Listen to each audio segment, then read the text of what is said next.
Old John of Gaunt. Time-honored Lancaster. Hast thou, according to thy oath and band, brought hither Henry Hereford, thy bold son, here to make good the boisterous late appeal, which then our leisure would not let us hear, against the Duke of Norfolk, Thomas Mowbray? I have, my liege. Tell me, moreover, hast thou sounded him if he appealed the Duke on ancient malice or worthily, as a good subject should, on some known ground of treachery in him? As near as I could sift him on the argument, on some apparent danger seen in him, aimed at your highness, no inveterate malice. Then call him to our presence. Face to face, and frowning brow to brow, ourselves will hear the accuser and the accused freely speak.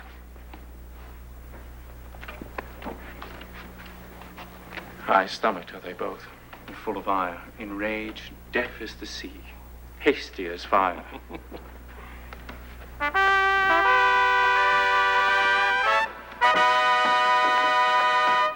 Many years of happy days befall, my gracious sovereign, my most loving liege. Each day still better others' happiness, till the heavens, envying earth's good hap, add an immortal title to your crown. We thank you both.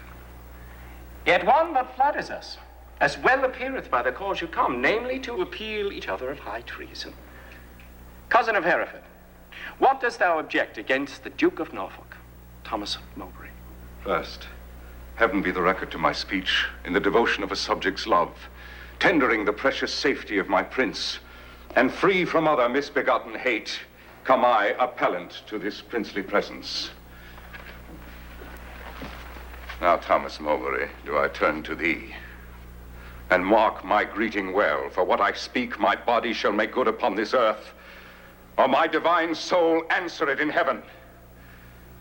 Thou art a traitor and a miscreant, too good to be so and too bad to live, since the more fair and crystal is the sky, the uglier seem the clouds that in it fly.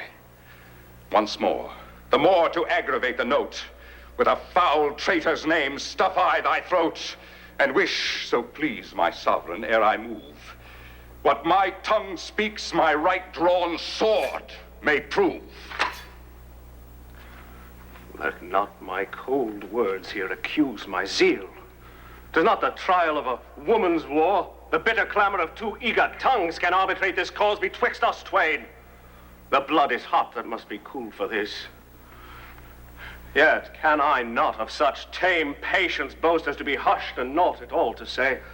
First, the fair reverence of your highness curbs me from giving reins and spurs to my free speech, which else would post until it had returned these terms of treason double down his throat, setting aside his high blood's royalty, and let him be no kinsman to my liege.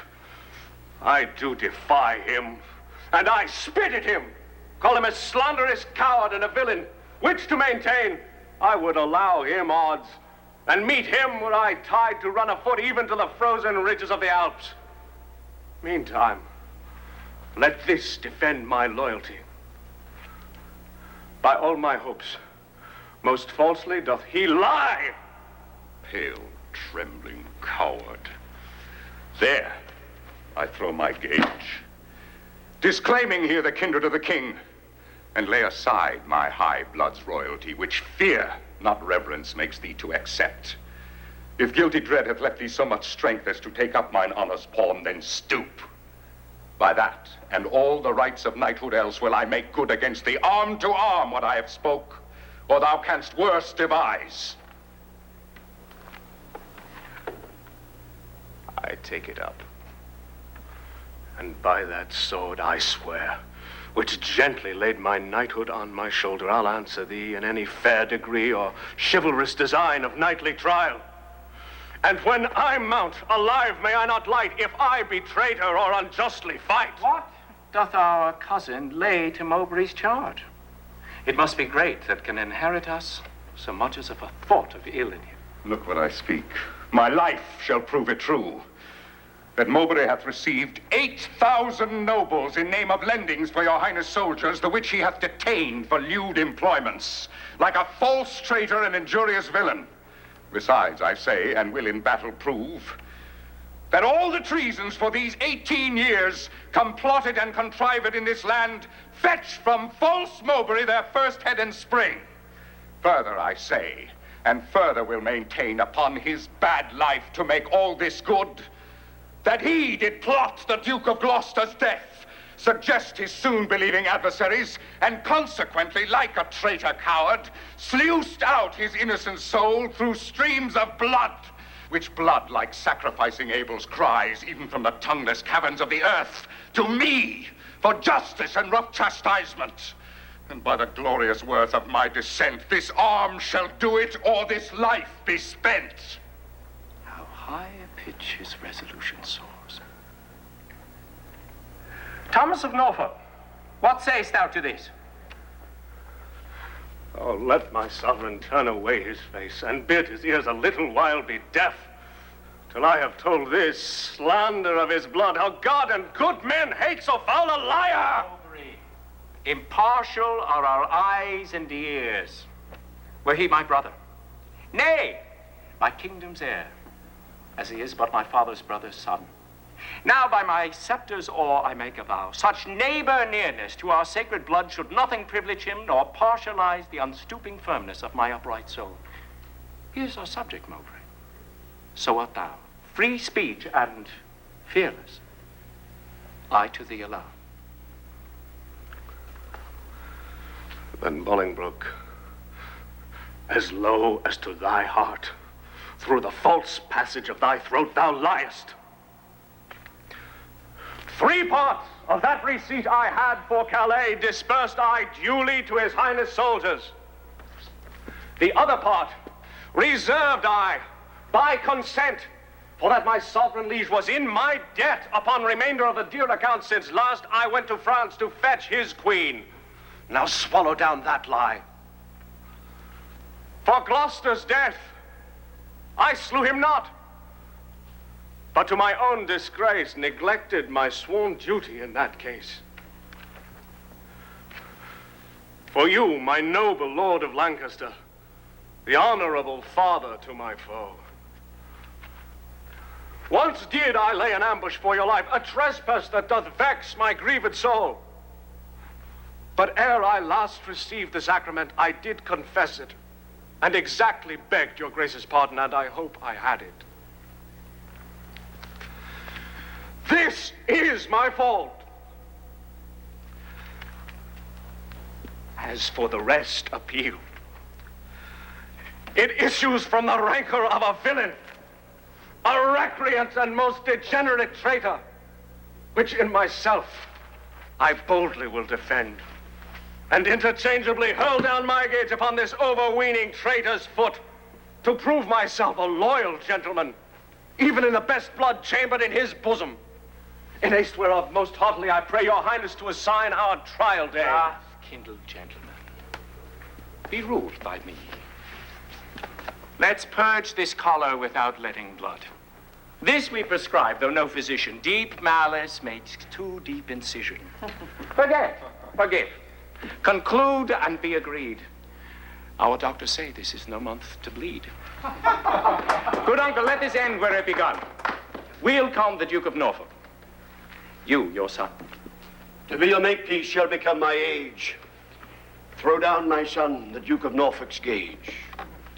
And Norfolk, throw down his. When, Harry, when?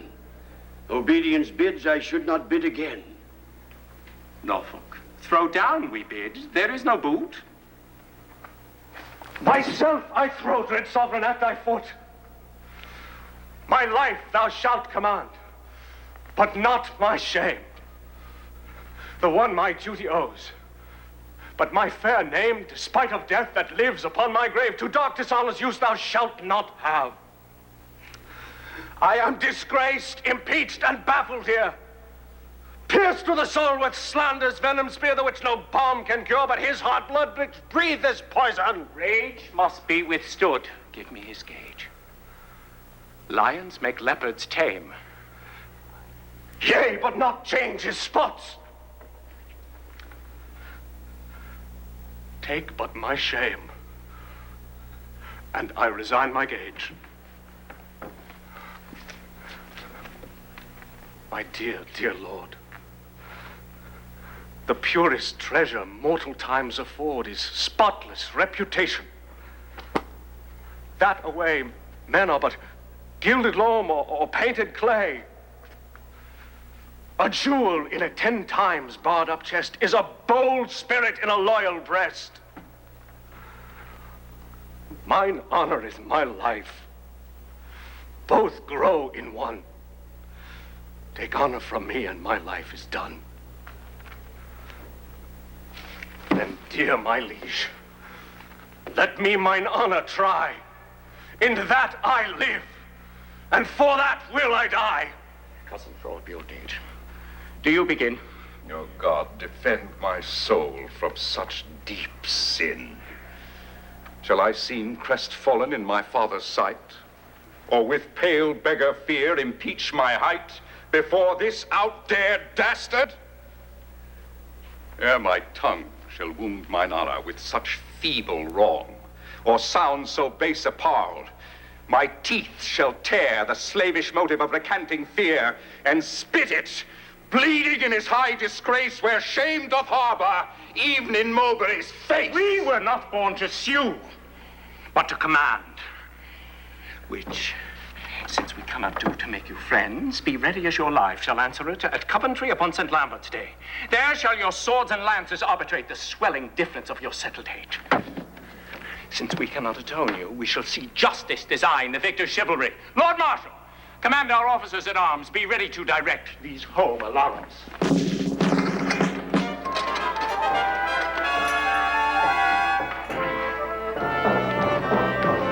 My Lord O'Mall, is Harry Hereford armed? Gale points and longs to enter in. The Duke of Norfolk, sprightly and bold, stared at the summons of the appellant's trumpet. And then the champions are all prepared and stay for nothing but His Majesty's approach.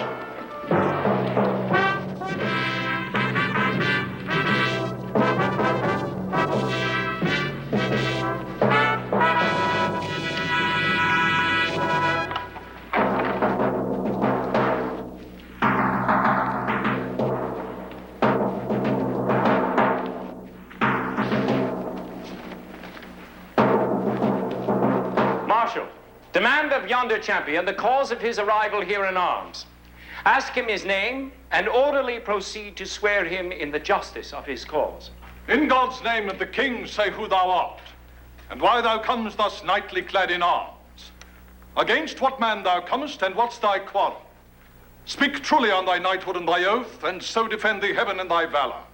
My name is Thomas Mowbray, Duke of Norfolk, who hither come, engaged by my oath, which God defend a knight should violate, both to defend my loyalty and truth, to God, my king, and my succeeding issue, against the Duke of Hereford that appeals me, and by the grace of God, and this mine arm, to prove him, in defending of myself, a traitor, to my God, my king, and me.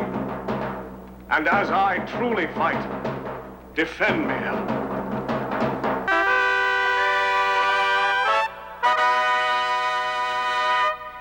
Marshal, ask yonder knight in arms both who he is and why he cometh hither, thus plated in habiliments of war. And formally, according to our law, depose him in the justice of his cause. What is thy name, and wherefore comest thou hither before King Richard in his royal lists? Against whom comest thou, and what's thy quarrel? Speak like a true knight, so defend thee heaven.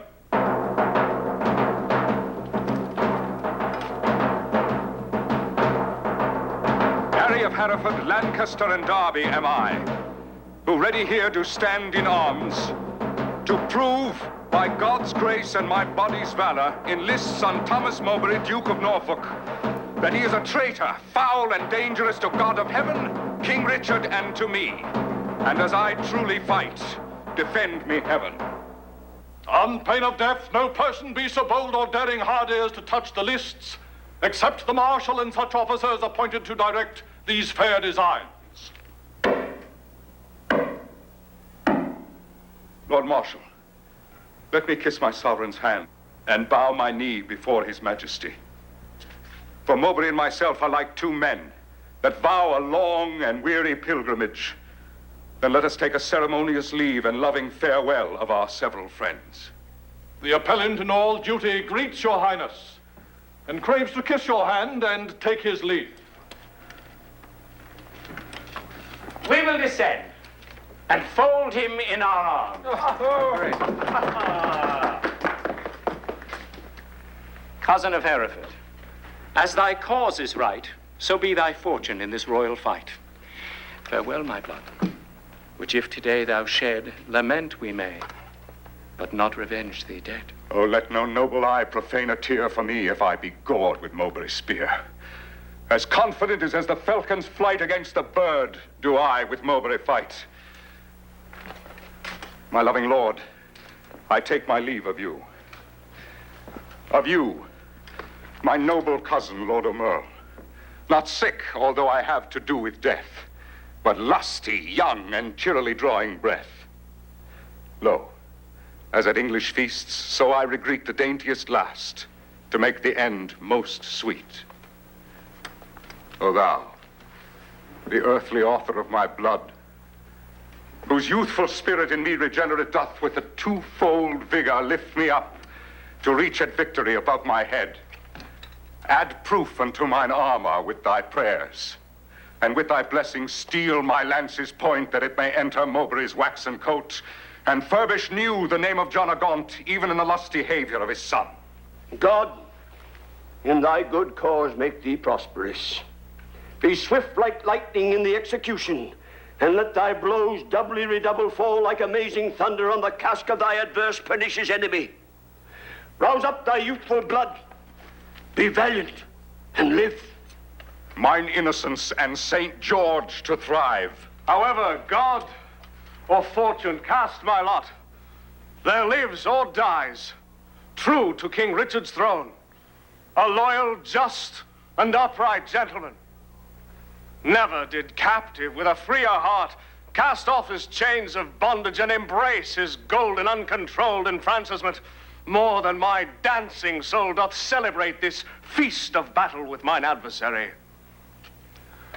Most mighty liege, my companion peers, take from my mouth the wish of happy years.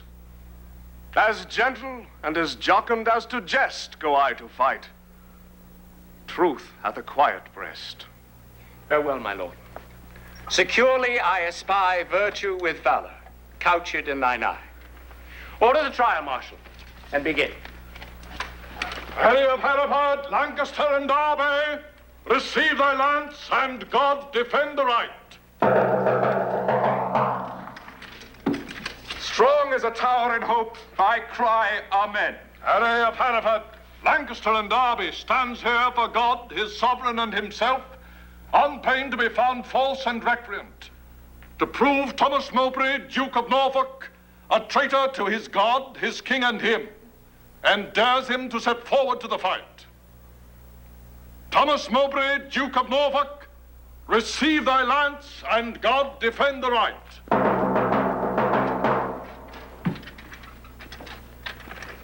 Here standeth Thomas Mowbray, Duke of Norfolk, on pain to be found false and recreant, both to defend himself and to approve Henry of Hereford, Lancaster, and Derby, to God, his sovereign, and to him disloyal, courageously and with a free desire, attending but the signal to begin.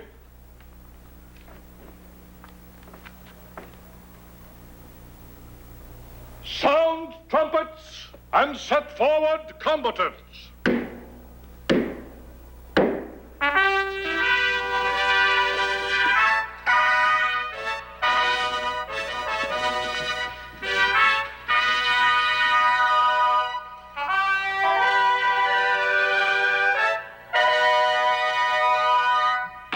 Stay! The king has thrown his warder down. Let them lay by their helmets and their spears, and both return back to their chairs again. Withdraw with us, and let the trumpet sound while we return these dukes what we decree.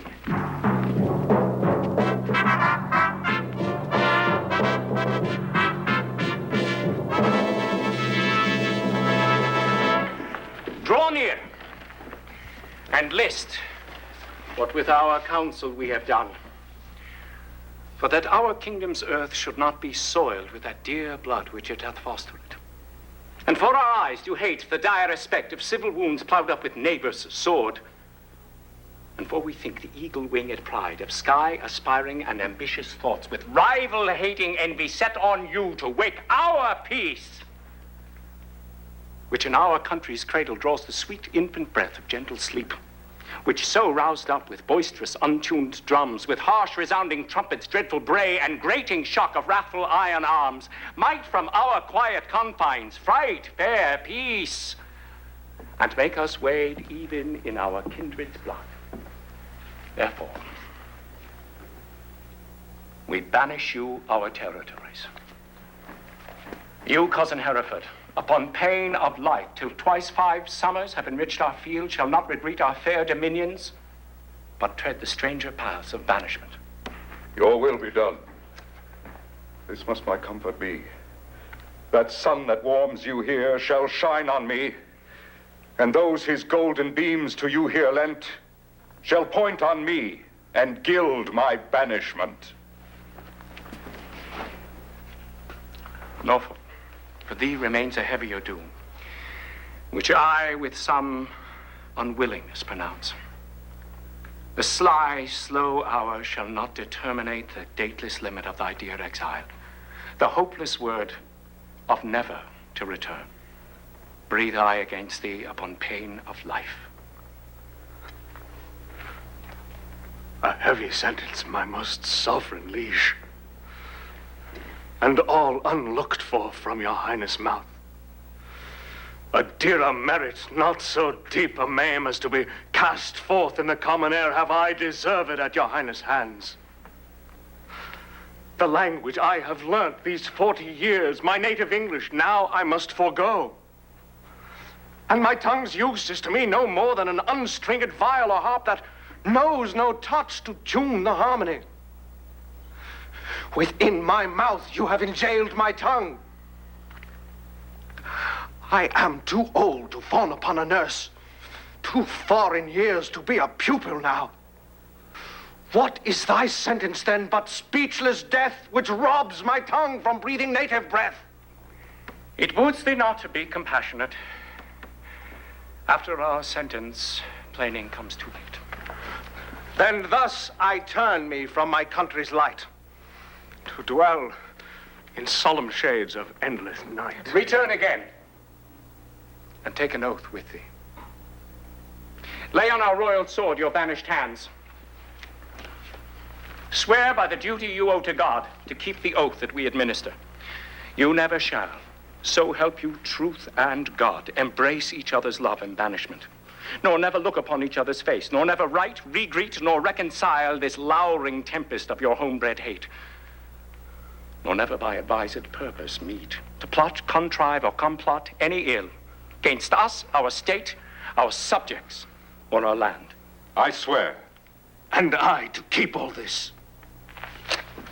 Mowbray, so far as to mine enemy, by this time had the king permitted us, one of our souls had wandered in the air, banished this frail sepulchre of our flesh, as now our flesh is banished from this land. Confess thy treasons ere thou fly the realm. Since thou hast far to go, bear not along the clogging burden of a guilty soul. No, Bolingbroke. If ever I were traitor, my name be blotted from the book of life, and I from heaven banished as from hence. But what thou art, God, thou, and I do know. And all too soon, I fear, the king shall rule. Farewell, my liege.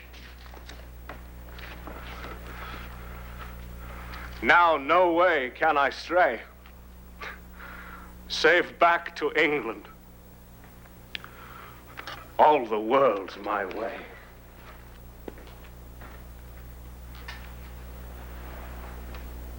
Uncle,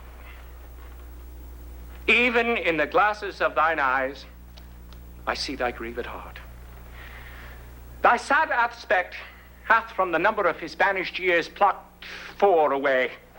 6 frozen winters spent, return with welcome home from banishment. How long a time lies in one little word?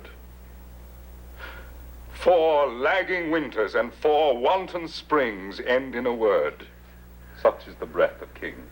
I thank my liege that in regard of me, he shortens 4 years of my son's exile. But little vantage shall I reap thereby. For ere the 6 years that he hath to spend can change their moons and bring their times about, my oil-dried lamp and time-bewasted light shall be extinct with age and endless night. My inch of taper will be burnt and done, and blindfold death not let me see my son. My uncle, thou hast many years to live. But not a minute, king, that thou canst give. Shorten my days thou canst with sullen sorrow, and pluck nights from me, but not lend a morrow. Thou canst help time to furrow me with age, but stop no wrinkle in his pilgrimage. Thy word is current with him for my death, but dead, thy kingdom cannot buy my breath. Thy son is banished upon good advice, where to thy tongue a party verdict gave. Why at our justice seemst thou then to lour? Things sweet to taste prove in digestion sour. You urged me as a judge, but I had rather you would have bid me argue like a father. A partial slander sought I to avoid, and in the sentence my own life destroyed. Alas, I looked when some of you should say I was too strict to make mine own away. But you gave leave to my unwilling tongue, against my will to do myself this wrong. Cousin, farewell. And uncle bid him so. 6 years we banish him, and he shall go.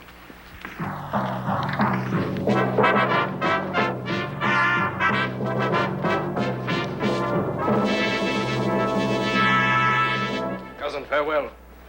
What presence must not know. From where you do remain, let paper show.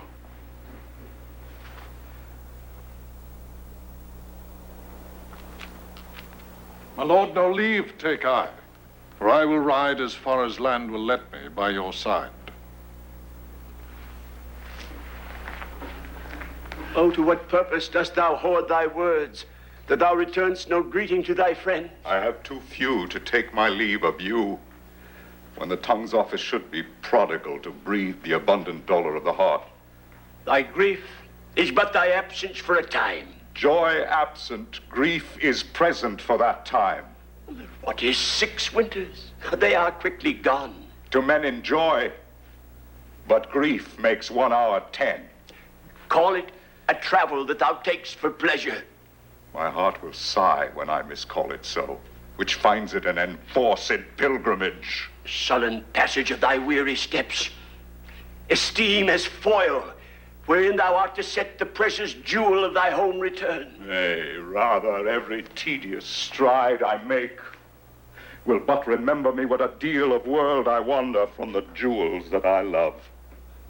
All places that the eye of heaven visits are to a wise man ports and happy havens. Teach thy necessity to reason thus. There is no virtue like necessity. Think not the king did banish thee, but thou the king. Look what thy soul holds dear. Imagine it to lie that way thou goest not whence thou comest. Suppose the singing birds, musicians, the grass whereon thou treadst, the presents strewed, the flowers, fair ladies, and thy steps no more than a delightful measure or a dance. For gnarling sorrow hath less power to bite the man that mocks at it and sets it light. Oh, who can hold a fire in his hand by thinking on the frosty Caucasus? Or cloy the hungry edge of appetite by bare imagination of a feast? Or wallow naked in December's snow by thinking on fantastic summer's heat? Oh, no. The apprehension of the good gives but the greater feeling to the worse.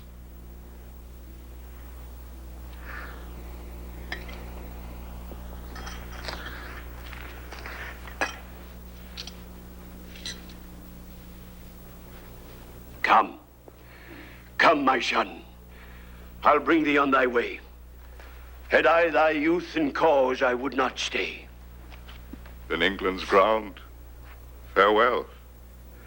Sweet soil and dew, my mother and my nurse that bears me yet. Where'er I wander, boast of this I can. Though banished, yet a true-born Englishman.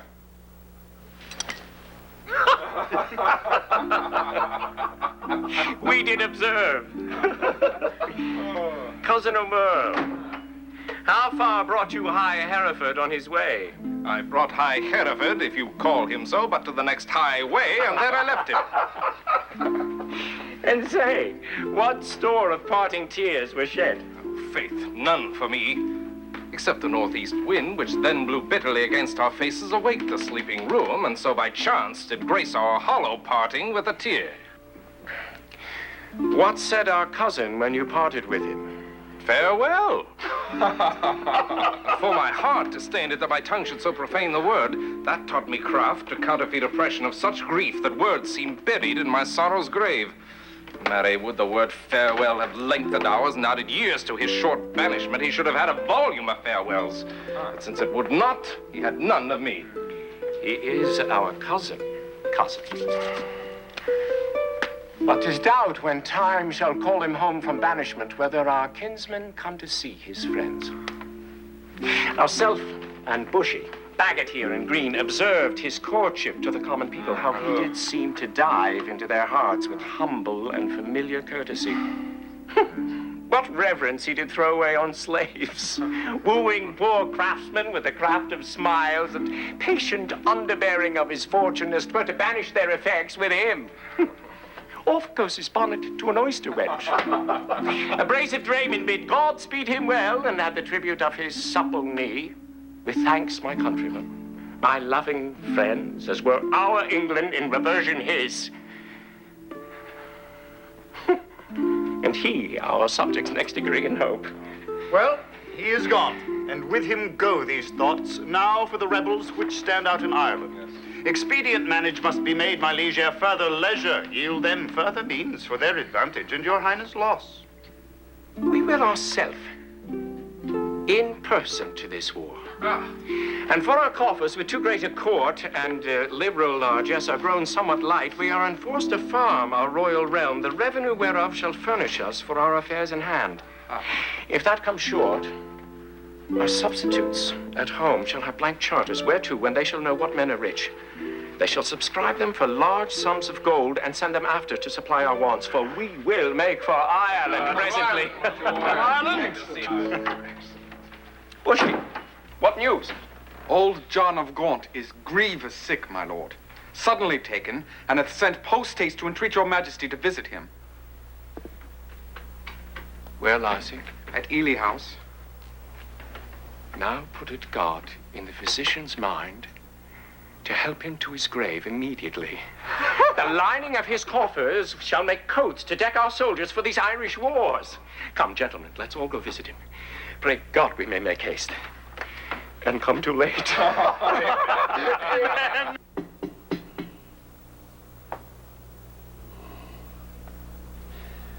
Will the king come that I may breathe my last and hold some counsel to his unstayed youth? Vex not yourself, nor strive not with your breath, for all in vain comes counsel to his ear. No, but they say the tongues of dying men enforce attention like deep harmony. Where words are scarce, they are seldom spent in vain, for they breathe truth that breathe their words in pain. Oh, the setting sun and music at the close, as the last taste of sweets is sweetest last, written remembrance more than things long past. Though Richard my life's counsel would not hear, my death's sad tale may yet undeaf his ear. No, it is stopped with other flattering sounds. Lascivious meters, to whose venom sound the open ear of youth doth always listen. Report of fashions in proud Italy, whose manners still our tardy apish nation limps after in base imitation. Where doth the world thrust forth of vanity that is not quickly buzzed into his ear. Direct not him whose way himself will choose. 'Tis breath thou lackst, and that breath wilt thou lose. Methinks I am a prophet you inspired, and thus expiring do foretell of him. His rash, fierce blaze of riot cannot last, for violent fires soon burn out themselves. Light vanity, insatiate cormorant, consuming mean soon preys upon itself.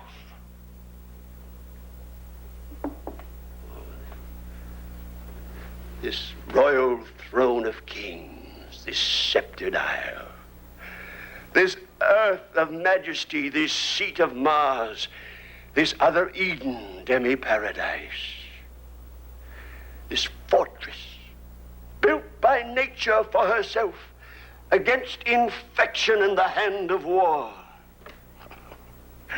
This happy breed of men, this little world, this precious stone set in a silver sea, which serves it in the office of a wall or as a moat defensive to a house against the envy of less happier lands. Oh, this blessed plot, this earth, this realm, this England, this nurse, this teeming womb of royal kings, feared by their breed and famous by their birth.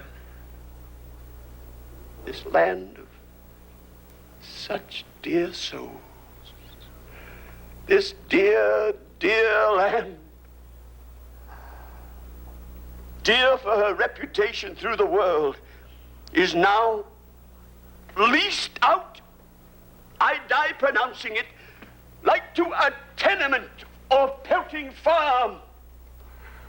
England, bound in with the triumphant sea, whose rocky shore beats back the envious siege of watery Neptune, is now bound in with shame, with inky blots and rotten parchment bonds.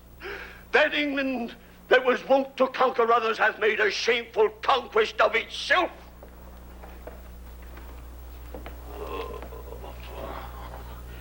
Oh, the scandal vanished with my life. How happy then were my ensuing death. The king is come. Deal mildly with his youth, for young hot colts being rage do rage the more. How fares our noble Uncle Lancaster? What comfort, man?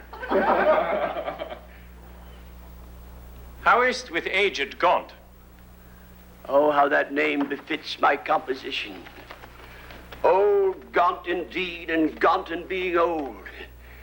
Within me grief hath kept a tedious fast, and who abstains from meat that is not gaunt?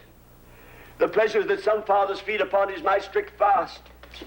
I mean my children's looks, and therein fasting hast thou made me gaunt. Can sick men play so nicely with their names? No. Misery makes sport to mock itself. Since thou dost seek to kill my name and me, I mock my name, great king, to flatter thee. Should dying men flatter with those that live? No, no. Men living flatter those that die. Thou now a dying, sayest thou flatterest me? No, no. Thou diest, though I the sicker be.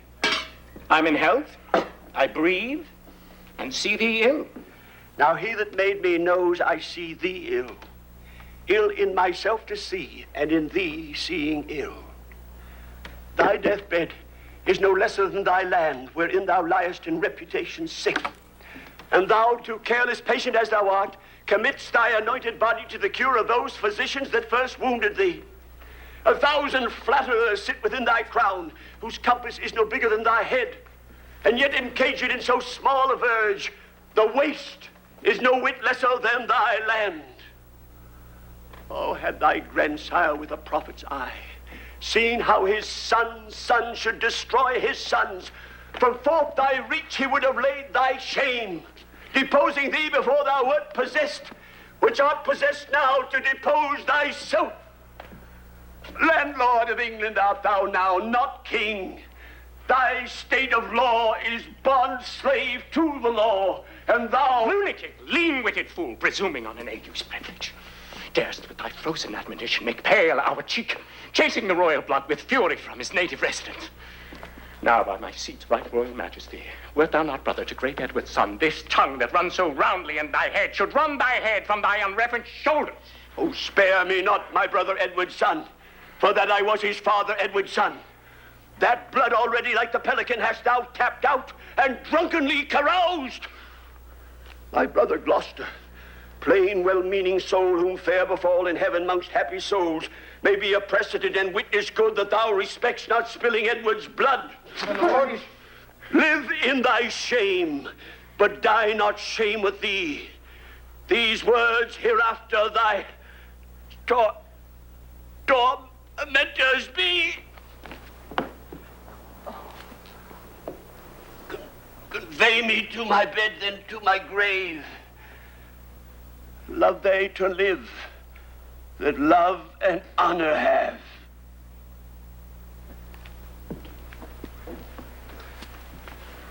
And let them die that age and sullens have, for both hast thou, and both become the grave. I do beseech your majesty, impute his words to wayward sickliness and age in him. He loves you on my life, and holds you dear as Harry Duke of Hereford were he. Right, you say true. As Hereford's love, so his. As theirs, so mine, and all be as it is. My liege, old Gaunt commends him to your majesty. What says he? Nay, nothing, all is said. His tongue is now a stringless instrument.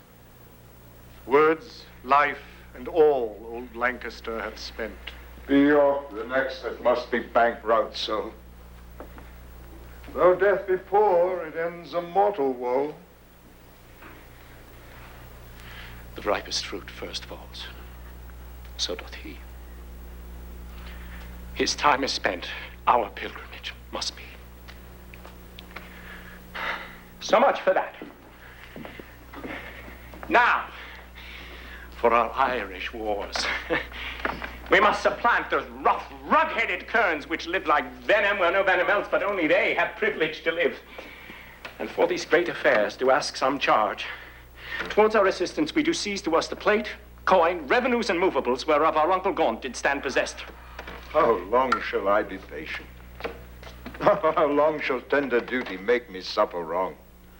Not Gloucester's death, nor Hereford's banishment, nor Gaunt's rebukes, nor England's private wrongs have ever made me sour my patient cheek, or bend one wrinkle on my sovereign's face. I am the last of noble Edward's sons, of whom thy father, Prince of Wales, was first. In war was never lion raged more fierce, in peace was never gentle lamb more mild than was that young and princely gentleman. His face thou hast? For even so looked he, accomplished with the number of thy hours. But when he frowned, it was against the French and not against his friends. His noble hand did win what it did spend, and spent not that which his triumphant father's hand had won. His hands were guilty of no kindred blood, but bloody with the enemies of his kin. Oh, Richard. York is too far gone with grief, or else he never would compare between. Uncle, what's the matter? Oh, my liege, pardon me if you please. If not, I please not to be pardoned, am content withal. But seek you to seize and grip into your hands the royalties and rights of banished Hereford. Is not Gaunt dead, and doth not Hereford live? Was not Gaunt just, and is not Harry true? Did not the one deserve to have an heir, and is not his heir a well-deserving son? Take Hereford's rights away, and take from time his charters and his customary rights. Let not tomorrow then ensue today. Be not thyself, for how art thou a king but by fair sequence and succession? Now for God, God forbid I say true, if you do wrongfully seize Hereford's rights, call him the letters patents he hath by his attorneys general to sue his livery and deny his offered homage, you pluck 1,000 dangers on your head. You lose 1,000 well-disposed hearts, and prick my tender patience to those thoughts with honor and allegiance cannot think. Think what you will. We seize into our hands his plate, his goods, his money, and his lands. I'll not be by the while. My liege, farewell. What will ensue hereof, there's none can tell. Go, Bushy, to the Earl of Wiltshire straight. Bid him repair to us to Ely House to see this business. Tomorrow next, we will for Ireland. And 'tis time, I trow. And we create, in absence of ourself, our Uncle York, Lord Governor of England. For he is just, and always loved us well. Come on, our queen. Tomorrow must we part. Be merry, for our time of stay is short.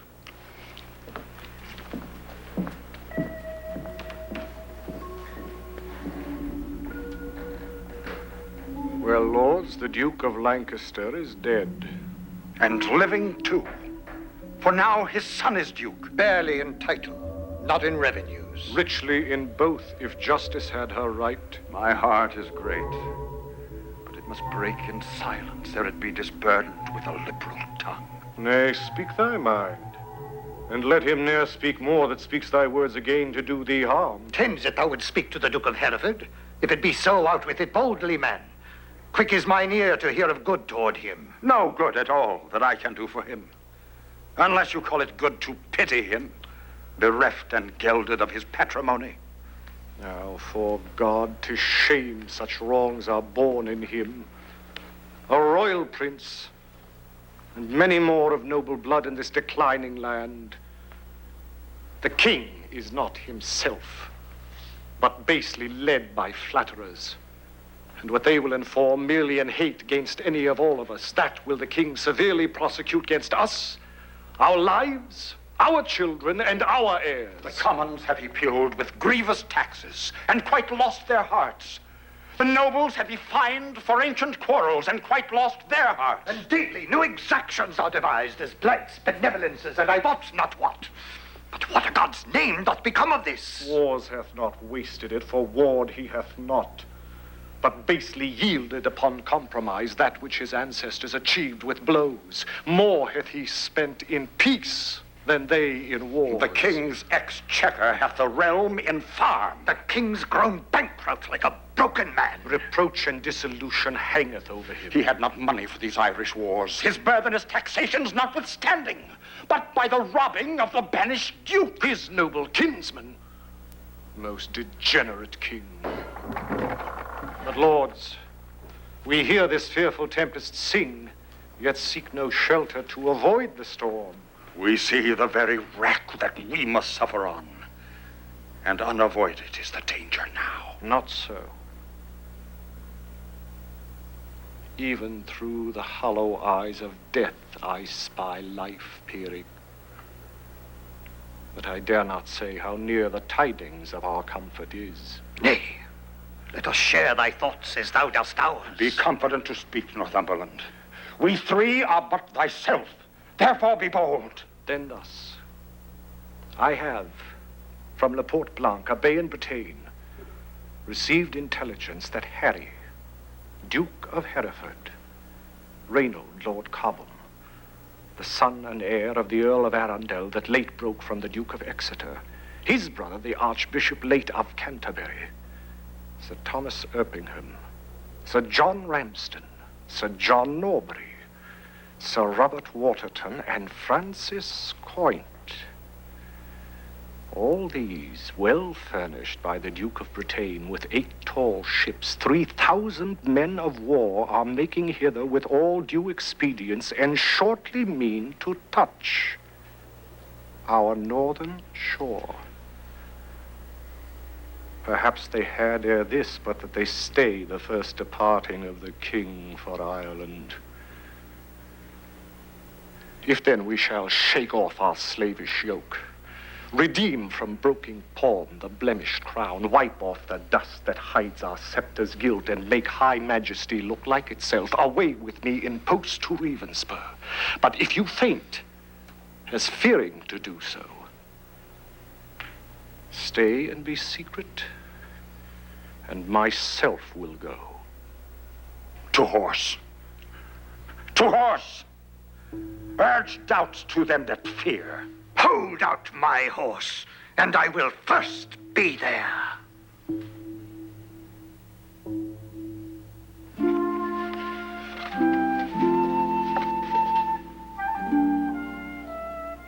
Madam, Your Majesty is too much sad.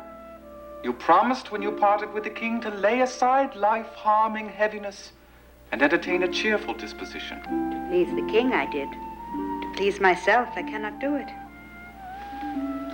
Yet I know no cause why I should welcome such a guest as grief.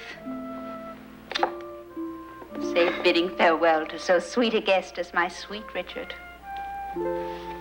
Yet again methinks some unborn sorrow ripe in fortune's womb is coming towards me, and my inward soul with nothing trembles. At something it grieves more than with parting from my lord the king. Each substance of a grief hath 20 shadows, which shows like grief itself, but is not so. For sorrow's eye, glazed with blinding tears, divides one thing entire to many objects, which looked on as it is not but shadows of what it is not. Then, thrice gracious queen, more than your lord's departure, weep not. More's not seen. Or if it be, 'tis with false sorrow's eye, which for things true weeps things imaginary. It may be so. But yet my inward soul persuades me it is otherwise. Howe'er it be, I cannot but be sad. So heavy sad, as though on thinking on no thought I think, makes me with heavy nothing faint and shrink. For nothing hath begot my something grief, but what it is that is not yet known.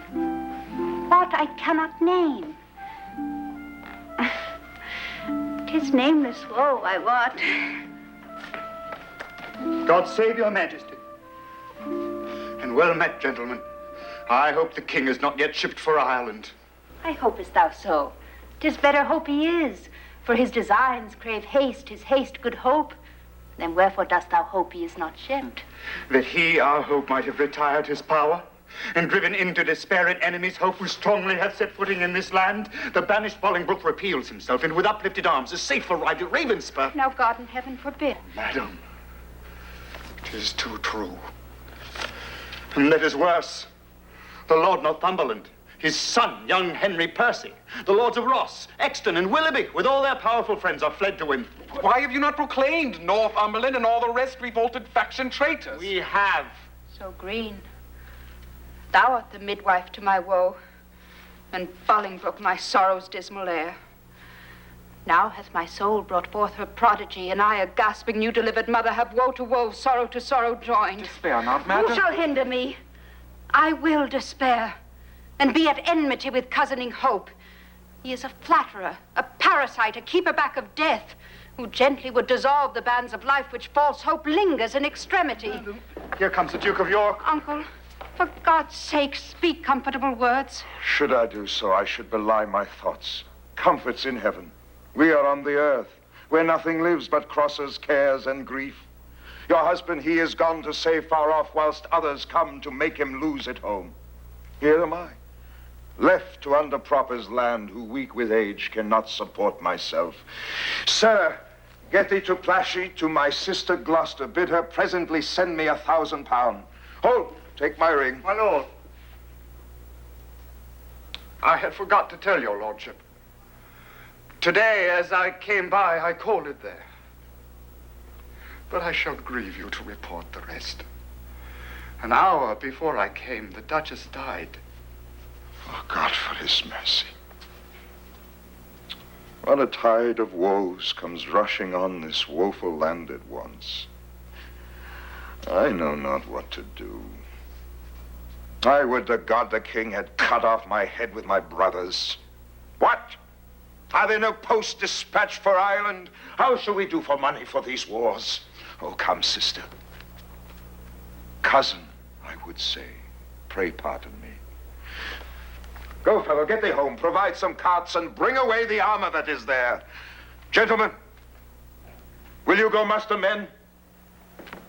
If I know how or which way to order these affairs, thus thrust disorderly into my hands, never believe me. Both are my kinsmen. The one is my sovereign, whom both my oath and duty bids defend. The other again is my kinsman, whom the king hath wronged, whom conscience and my kindred bids to right.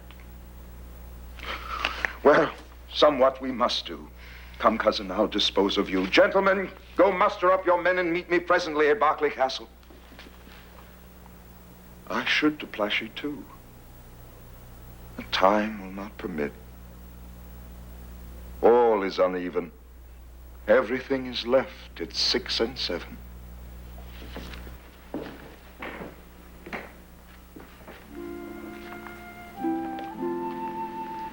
The wind sits fair for news to go to Ireland, but none returns. For us to levy power proportionable to the enemy is all impossible. Besides,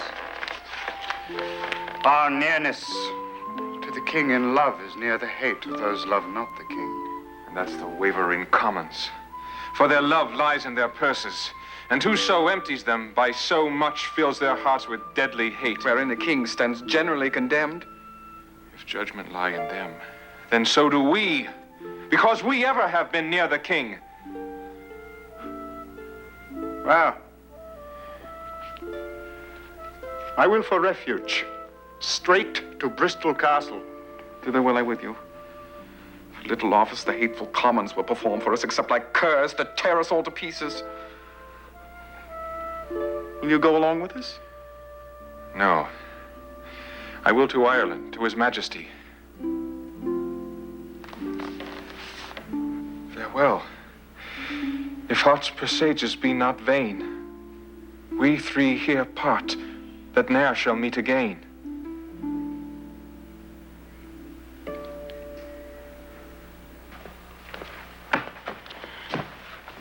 How far is it, my lord, to Berkeley now? Believe me, noble lord, I am a stranger here in Gloucestershire. These high, wild hills and rough, uneven ways draws out our miles and makes them wearisome. And yet I protest, your fair discourse hath been as sugar, making the hard way sweet and delectable. But I bethink me what a weary way from Ravenspur to Cotsall shall be found in Exton and Willoughby, wanting your company, which I protest hath very much beguiled the tediousness and process of my travel. Of much less value is my company than your good words. But who comes here? Ah, it is my son, young Harry Percy, sent from my brother Worcester whensoever. Harry! How fares your uncle? Well, I had thought my lord to have learned his health of you. Why, is he not with the Queen? No, my good lord, he hath forsook the court, broken his staff of office, and dispersed the household of the king. Well, what was his reason? He was not so resolved when last we spake together. Because your lordship was proclaimed traitor. But he, my lord, is gone to Ravenspur to offer service to the Duke of Hereford, and sent me over by Berkeley to discover what power the Duke of York had levied there, then with directions to repair to Ravenspur. Have you forgot the Duke of Hereford, boy? No, my good lord. For that is not forgot which ne'er I did remember. To my knowledge, I never in my life did look on him. Then learn to know him now. This is the Duke. My gracious lord, I humbly tender you my service, such as it is, being tender, raw, and young, which elder days shall ripen and confirm to more approved service and desert. I thank thee, gentle Percy. And be sure, I count myself in nothing else so happy as in a soul remembering my good friends. And as my fortune ripens with thy love, it shall be still thy true love's recompense. My heart this covenant makes, my hand thus seals it. How far is to Berkeley? And what stir keeps good old York there with his men of war? Well, there stands the castle, by yon tuft of trees, manned with 300 men, as I have heard. And in it are the lords of York, Berkeley, and Seymour, none else of name and noble estimate. Now, here come Lord Willoughby and Exton, bloody with spurring, fiery red with haste. Welcome, my lords. I watch your love pursues a banished traitor. All my treasury is yet but unfelt thanks, which more enriched shall be your love and labor's recompense. Your presence makes us rich, most noble lord, and far surmounts our labor to attain it. Evermore thanks, the exchequer of the poor, which till my infant fortune comes to years, stands for my bounty. But who comes here? My noble uncle. Show me thy humble heart and not thy knee, whose duty is deceivable and false. My gracious uncle. Tut, tut. Grace me no grace, nor uncle me no uncle. I am no traitor's uncle. And that word grace in an ungracious mouth is but profane. Why have those banished and forbidden legs dared once to touch a dust of England's ground? But then more, why? Why have they dared to march so many miles upon her peaceful bosom, frightening her pale-faced villagers with war and ostentation of despised arms? Comest thou because the anointed king is hence? Why, foolish boy, a king is left behind, and in my loyal bosom lies his power. Oh, were I but now the lord of such hot youth, as when brave Gaunt, thy father, and myself rescued the Black Prince, that young Mars of men, from forth the ranks of many thousand French. Oh, then how quickly should this arm of mine, now prisoner to the palsy, chastise thee and minister correction to thy fault. My gracious uncle, let me know my fault. On what condition stands it, and wherein? Even in condition of the worst degree, in gross rebellion and detested treason. Thou art a banished man, and here art come before the expiration of thy time, in braving arms against thy sovereign. As I was banished Hereford. But as I come for Lancaster. And noble uncle, I beseech your grace, look on my wrongs with an indifferent eye. You are my father. For methinks in you I see old Gaunt alive. Oh, then, my father, will you permit that I shall stand condemned, a wandering vagabond, my rights and royalties plucked from my arms perforce, and given away to upstart unthrifts? Wherefore was I born? If that my cousin king be king in England, it must be granted I am Duke of Lancaster. You have a son, O Merle, my noble cousin. Had you first died and he been thus trod down, he should have found his uncle Gaunt a father to rouse his wrongs and chase them to the bay. I am denied to assume my livery here, and yet my letters patents give me leave. My father's goods are all distrained and sold, and these and all amiss employed. What would you have me do? I am a subject, and I challenge law. Attorneys are denied me, and therefore personally I lay my claim to my inheritance of free descent. The noble Duke hath been too much abused. It stands your grace upon to do him right. Base men by his endowments are made great. My lords of England, let me tell you this. I have had feeling of my cousin's wrongs and labored all I could to do him right. But in this kind to come, in braving arms, be his own carver, cut out his way to find out right with wrong, it may not be. And you that do abet him in this kind, cherish rebellion and are rebels all. The noble Duke hath sworn his coming is but for his own. And for the right of that, we all have strongly sworn to give him aid. And let him never see joy that breaks that oath.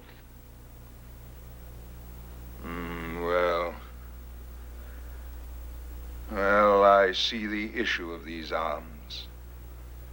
I cannot mend it, I must needs confess, because my power is weak and all ill left. But if I could, by him that gave me life, I would attach you all and make you stoop unto the sovereign mercy of the king. Since I cannot, be it known unto you, I do remain as neuter. So fare you well. Unless you please to enter in the castle and there repose you for this night. An offer, uncle, that we will accept. But we must win your grace to go with us to Bristol Castle, which they say is held by Bushy, Bagot, and their accomplices, the caterpillars of the Commonwealth, which I have sworn to weed and pluck away. It may be I will go with you. But yet I'll pause, for I am loath to break our country's laws. Nor friends nor foes to me welcome you are. Things past redress are now with me past care.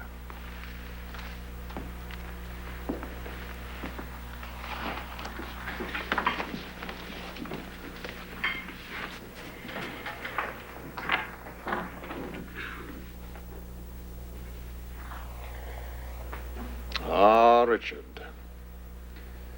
with the eyes of heavy mind I see thy glory like a shooting star fall to the base earth from the firmament. Thy sun sets weeping in the lowly west, witnessing storms to come, woe and unrest. Thy friends have fled to wait upon thy foes, and crossly to thy good all fortune goes. Bushy and green, I will not vex your souls, since presently your souls must part your bodies, with too much urging your pernicious lives. But 'twere no charity.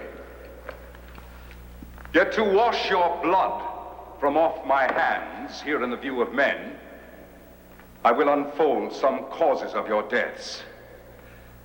You have misled a prince, a royal king, a happy gentleman in blood and lineaments, by you unhappied and disfigured clean. You have in manner, with your skillful hours, made a divorce betwixt his queen and him, broke the possession of a royal bed, and stained the beauty of a fair queen's cheeks with tears drawn from her eyes by your foul wrong.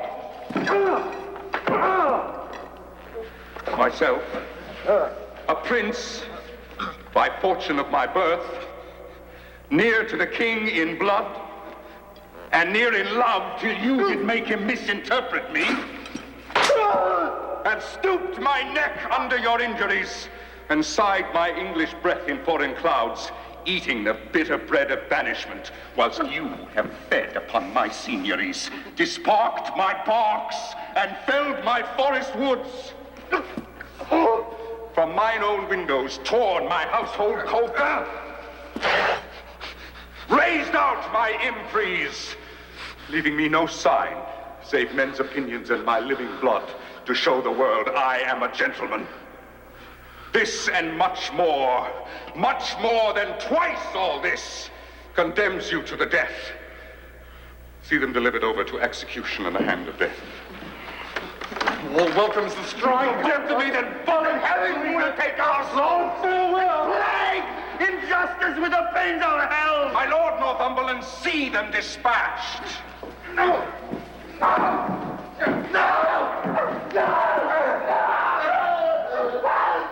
Good uncle, you say the queen is at your house. For God's sake, fairly let her be entreated. Tell her I send to her my kind commends. Take special care my greetings be delivered. A gentleman of mine I have dispatched with letters of your love to her at large. Thanks, gentle uncle. Come, lords, away to fight with Glendower and his complices. A while to work, and after, holiday.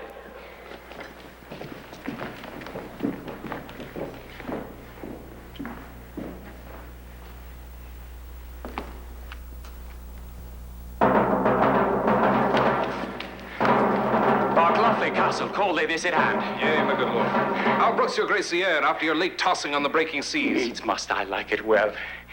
I weep for joy to stand upon my kingdom once again. Dear earth, I do salute thee with my hand, though rebels wound thee with their horses' hooves. As a long-parted mother with her child plays fondly with her tears and smiles in meeting, so, weeping, smiling, greet I thee, my earth, and do thee favors with my royal hands. feed not thy sovereign's foe, my gentle earth, nor with thy sweets comfort his ravenous sense. But let thy spiders that suck up thy venom and heavy-gated toads lie in their way, doing annoyance to the treacherous feet which with usurping steps do trample thee. Yield stinging nettles to mine enemies, and when they from thy bosom pluck a flower, guard it, I pray thee, with a lurking adder, whose double tongue may with a mortal touch throw death upon thy sovereign's enemies.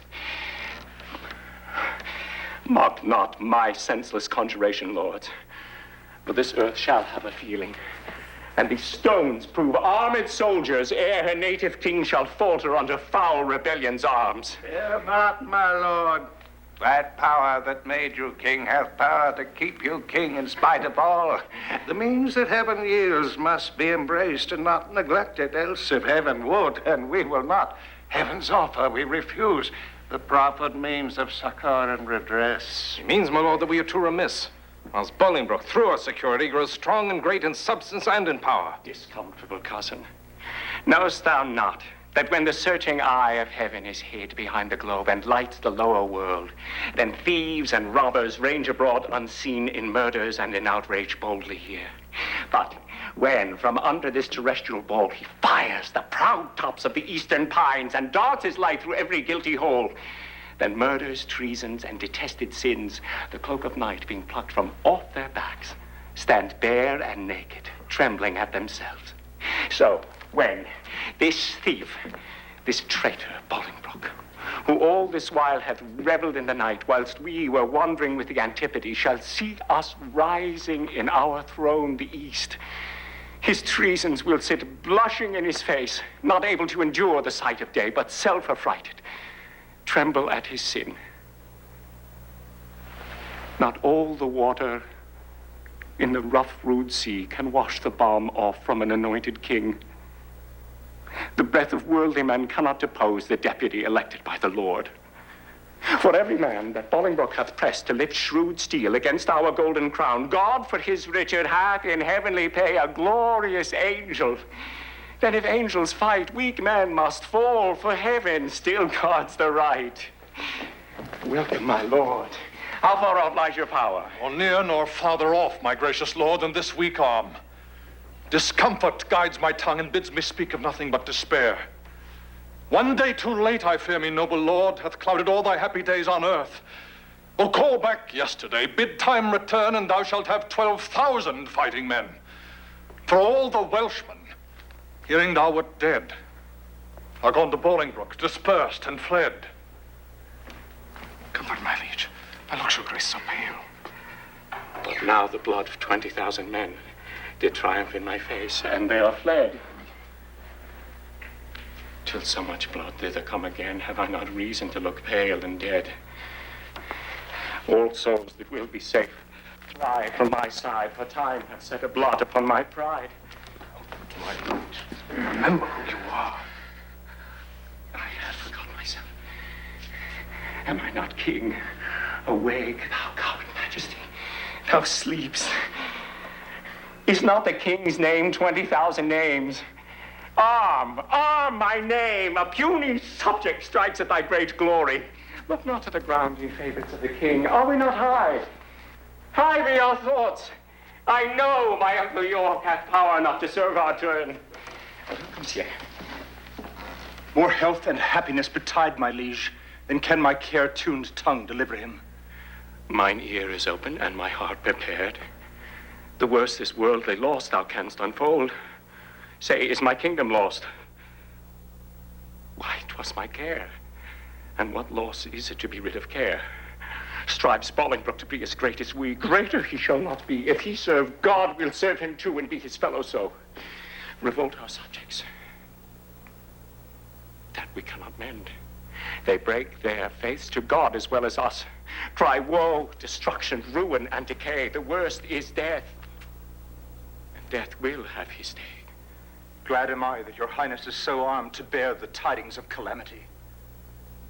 Like an unseasonable stormy day which makes the silver rivers drown their shores, as if the world were all dissolved to tears.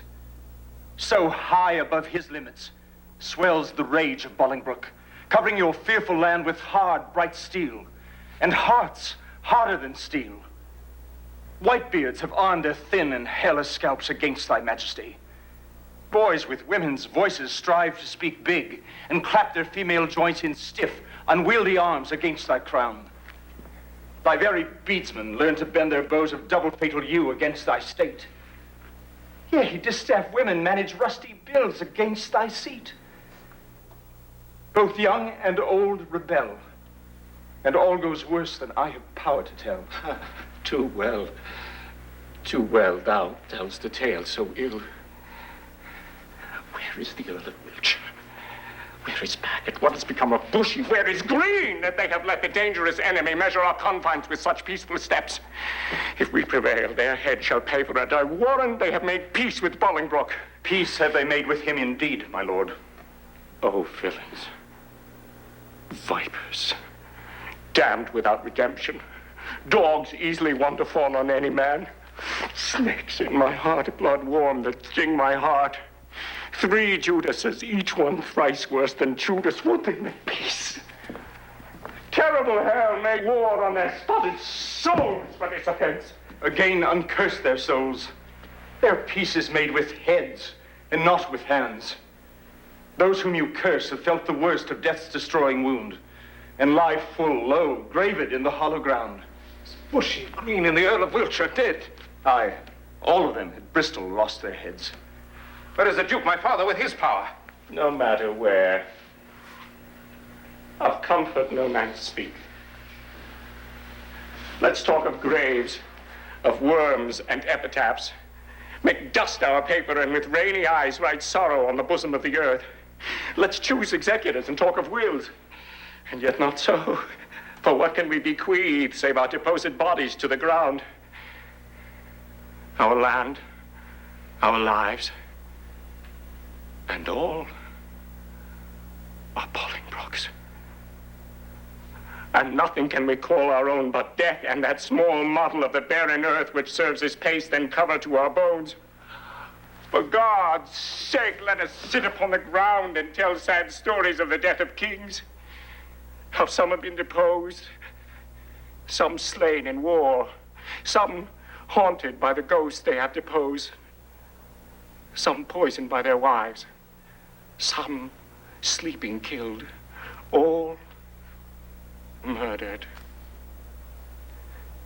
For within the hollow crown that rounds the mortal temples of a king keeps death his court, and there the antic sits scoffing his state and grinning at his pomp, allowing him a breath, a little scene to monarchize, be feared and killed with looks, infusing him with self and vain conceit, as if this flesh which walls about our life were brass impregnable. And humor thus comes at the last, and with a little pin bores through his castle wall, and farewell, King. Cover your heads. Mock not flesh and blood with solemn reverence. Throw away respect, tradition, form, and ceremonious duty, for you have but mistook me all this while. I live with bread like you, feel want, taste grief, need friends. Subjected thus, how can you say to me I am a king? My lord!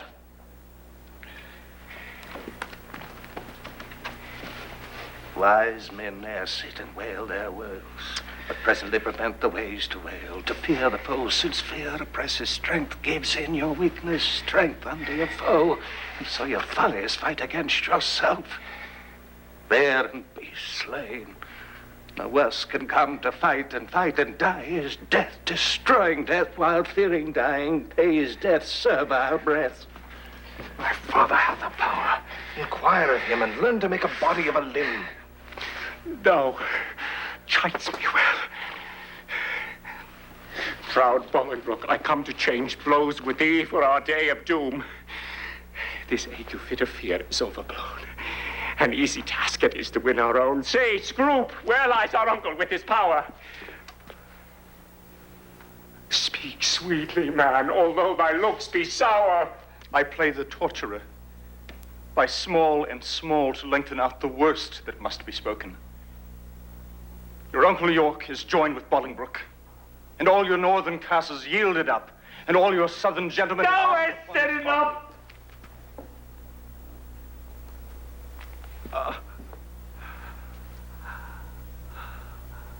Beshrew thee, cousin, which didst lead me forth of that sweet way I was in to despair. What say you now? What comfort have we now? By heaven, I'll hate him everlastingly that bids me be of comfort any more. Go to Flint Castle. There I'll pine away. A king, woe's slave, shall kingly woe obey. That power I have, discharge, and let them go to ear the land that hath some hope to grow, for I have none.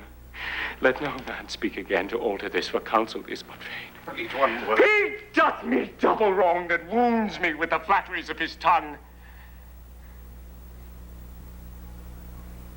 Discharge my followers. Let them hence away from Richard's night to Bolingbroke's fair day.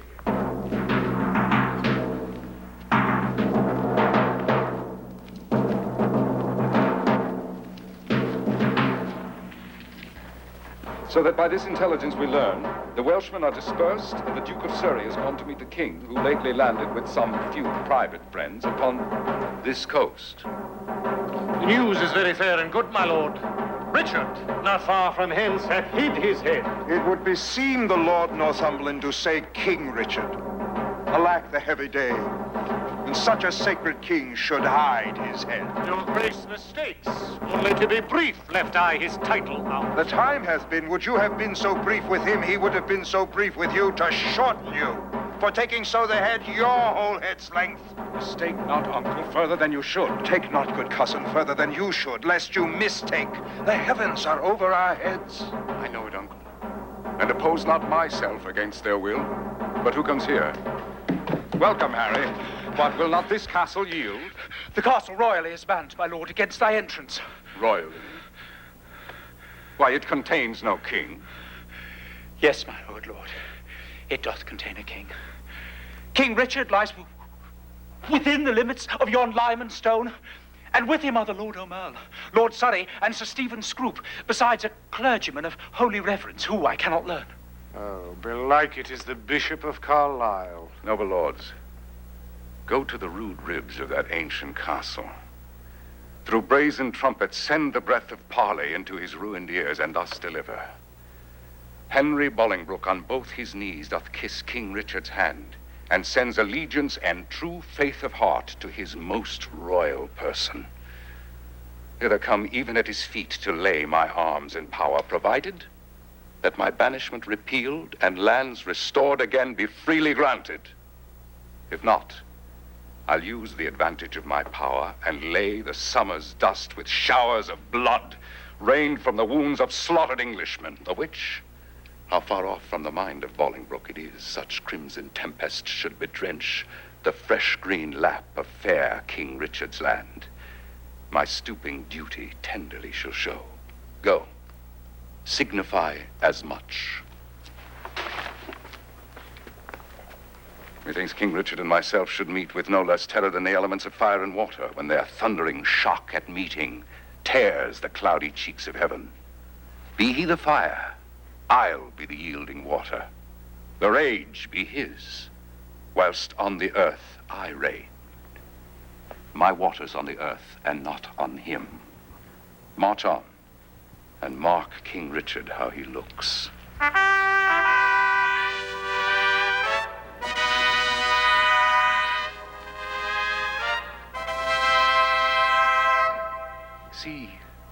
See, King Richard doth himself appear, as doth the blushing discontented sun from out the fiery portal of the east, when he perceives the envious clouds are bent to dim his glory and to stain the track of his bright passage to the Occident.